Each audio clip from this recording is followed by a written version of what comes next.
আসসালামু আলাইকুম গাইস। আজকে আমার লাকড়ি চুলার জীবনের ফার্স্ট টাইম রান্না করতেছি আমি মুরগির মাংস দিয়ে বোনা খিচুড়ি।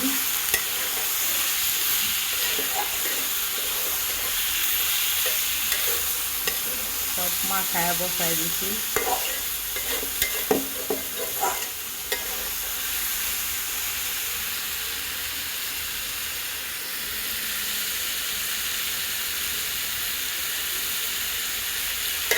আমাদের গ্যাস হয়ে গেছে, সিলিন্ডার শেষ হয়ে গেছে, তো এখন কিছু করার নাই, রান্না করতেই হইব। এর জন্য আগে রান্না মুরগির মাংস বোনা করতেছি। ডাল চাল মিশিয়ে রাখছি, বুটের ডাল সিদ্ধ করে রাখছি, বাস